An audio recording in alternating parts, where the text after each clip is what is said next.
Luton Grassroots football was already in danger before the lockdown. The current public health restrictions due to coronavirus has disproportionately affected young Lutonians' training and development. 17 months under the lockdown, AUK Radio is visiting Luton sporting club, the Wolverines Under 12s. Despite challenges, the future is bright. Luton is still producing the next generation of England's talented players. With the young players running around energetically on the field in the cool, cloudy weather, we heard their thoughts about getting back on the pitch after missing out on training due to the lockdown.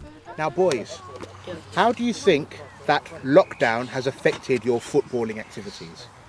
I think lockdown has affected my football activities because I weren't able to play outside or go football training or play any matches, so I was really sad and stuff about that.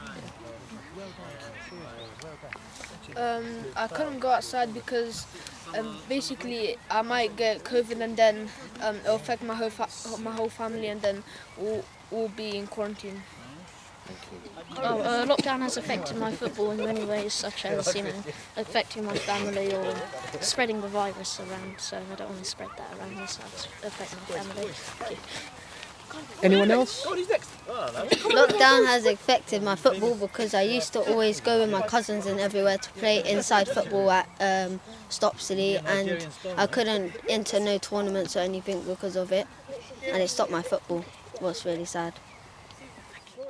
We also heard from coaches Christian Rowe and Kevin Williams about their thoughts on the need for the Wolverines to be released. So tell me, how long have you been training young people in the Wolverines? I've been a coach of the Wolverines. I'm into my 4th season now. I started as a parent, and then through that one of the coaches left and kind of recommended me to take my badges and go through that next step. So yeah, into my 4th season, thoroughly enjoying it, and obviously it gives me like another responsibility as well, you know. So sounds like a narrative for a good football drama. Yeah, it could be, definitely. Now tell me, what are your current challenges? Right now, obviously, probably the uncertainty, like the climate at the moment, obviously because of COVID, is still happening. The conditions as well, even here, the grass hasn't been cut by the council and stuff like that. So finding our own facilities, probably getting some more sponsors as well, so we can get more equipment for the kids. So I'd say they'd be the main challenges at the moment, and just get everyone together, because now the season's stopped. They've taken down the goals, so we've had to get our own goals and find our own areas to train and then have friendly matches, because we don't want to stop playing football even though the season stopped, because the kids missed out a year of football because of the lockdown and stuff, you know. So we're just trying to play through the summer so the kids are fit, and then come September we're ready to go again. Well, I wish you all the best with that. Thank you so much.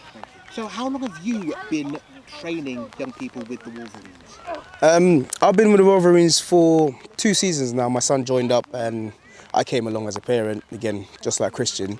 I had my coaching badges already, so I just decided to help out. The guys invited me along, so I just joined in. Yeah, that's how I started.